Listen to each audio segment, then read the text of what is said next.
നമസ്കാരം. പസഫിക് സമുദ്രത്തിൽ സ്ഥിതി ചെയ്യുന്ന തെക്ക് കിഴക്കേഷ്യൻ രാജ്യമാണ് ഫിലിപ്പൈൻസ്.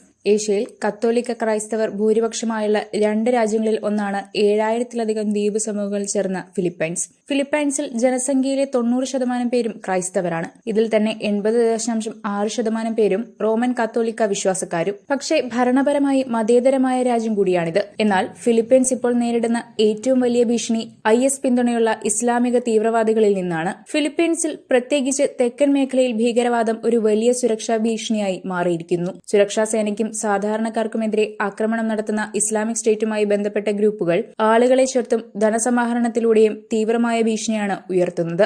ആക്രമണങ്ങളിൽ മുൻകാല അക്രമികളുടെ ബന്ധുക്കളായ സ്ത്രീകളെ ചാവേറുകളായും ഉപയോഗിക്കുന്നുണ്ട്. പ്രധാനമായും തെക്കൻ പ്രദേശങ്ങളിൽ പ്രവർത്തിക്കുന്ന ഈ തീവ്രവാദ ഗ്രൂപ്പുകളെ ചെറുക്കുന്നതിന് ഫിലിപ്പൈൻ സർക്കാർ ഗണ്യമായ വിഭവങ്ങൾ വിന്യസിച്ചിട്ടുണ്ട്. തീവ്രവാദ സംഭവങ്ങൾ തടയുന്നതിനും ഫലപ്രദമായി പ്രതികരിക്കുന്നതിനുമുള്ള പരിശീലനവും ഉപകരണങ്ങളും അവർക്ക് അമേരിക്കയിൽ നിന്ന് ലഭ്യമാണ്. രാജ്യത്ത് അടിക്കടിയുണ്ടാവുന്ന ഭീകരാക്രമണങ്ങളെ തുടർന്ന് ഇപ്പോൾ IS പിന്തുണയുള്ള ഇസ്ലാമിക ഭീകരരെ തുടച്ചു നീക്കുമെന്ന് പ്രഖ്യാപിച്ച് സൈന്യം ശക്തമായ നടപടി തുടങ്ങിയിരിക്കുകയാണ്. 2017 ശേഷം ചെറുതും വലുതുമായ നിരവധി ഭീകരാക്രമണങ്ങളാണ് ഇവിടെ ഉണ്ടായത്. ഡിസംബർ 3 മറാവി സ്റ്റേറ്റിൽ ഒരു കാതോലിക്ക കുർബാനയിൽ പങ്കെടുക്കുന്നതിനിടെ 4 പേർ കൊല്ലപ്പെടുകയും 50 പേർക്ക് പരിക്കേൽക്കുകയും ചെയ്ത ബോംബാക്രമണമാണ് ഏറ്റവും ഒടുവിലത്തേത്.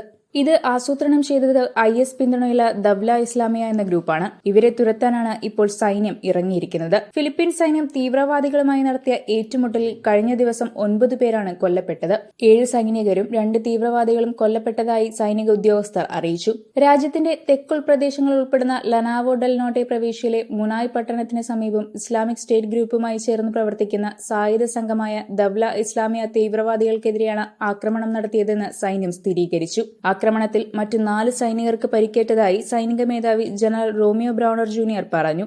ന്യൂനപക്ഷ മുസ്ലിങ്ങളുടെ ഈറ്റില്ലമായ തെക്കൻ ഫിലിപ്പീൻസിൽ ഇപ്പോൾ വിഘടനവാദ പ്രക്ഷോഭം നടത്തുന്ന ഏതാനും സായുധ സംഘങ്ങളിൽ ഒന്നാണ് ദൌല ഇസ്ലാമിയ. ഇതുപോലെ നിരവധി സംഘങ്ങൾ വേറെയുമുണ്ട്. 2017 മുതലാണ് തെക്കൻ ഫിലിപ്പീൻസിൽ ഇസ്ലാമിക തീവ്രവാദവും IS ബന്ധവും മറനീക്കിയത്. കുട്ടികളെ തട്ടിക്കൊണ്ടുപോയി ഇവർ ചാവേറാക്കുന്നുമുണ്ട്. കുട്ടികളെ മുന്നിൽ നിർത്തിയാണ് പല ആക്രമണങ്ങളും തീവ്രവാദികൾ നടത്തിയിട്ടുള്ളത്. ഫിലിപ്പൈൻസിലെ മറാവി നഗരത്തിൽ മാത്രം IS അനുകൂല തീവ്രവാദി സംഘടന നടത്തിയ ആക്രമണത്തിൽ 100 കണക്കിന് പേരാണ് കൊല്ലപ്പെട്ടത്. തോക്കുകളും മറ്റും ഉപയോഗിക്കാൻ കുട്ടികൾക്ക് പരിശീലനം നൽകുന്നതിന്റെ ദൃശ്യങ്ങളും മാധ്യമങ്ങൾ പുറത്തുവിട്ടിട്ടുണ്ട്.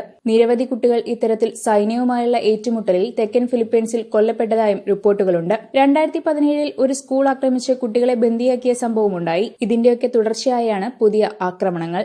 എന്നാൽ തീവ്രവാദത്തിന് ഒരിക്കലും വഴങ്ങില്ല എന്ന നിലപാടാണ് ഫിലിപ്പീൻ സൈന്യത്തിന്റേത്. ഇനി ഭീകരവാദികളെ അടിച്ചമർത്തിയ ശേഷമേ ആയുധം താഴെ വയ്ക്കൂ എന്നാണ് സൈന്യത്തിന്റെ നിലപാട്. എന്നാൽ ഫിലിപ്പീൻസ് ന്യൂനപക്ഷങ്ങളെ അടിച്ചമർത്തുകയാണെന്നതാണ് ഇസ്ലാമിക് തീവ്രവാദ സംഘടനകൾ പറയുന്നത്.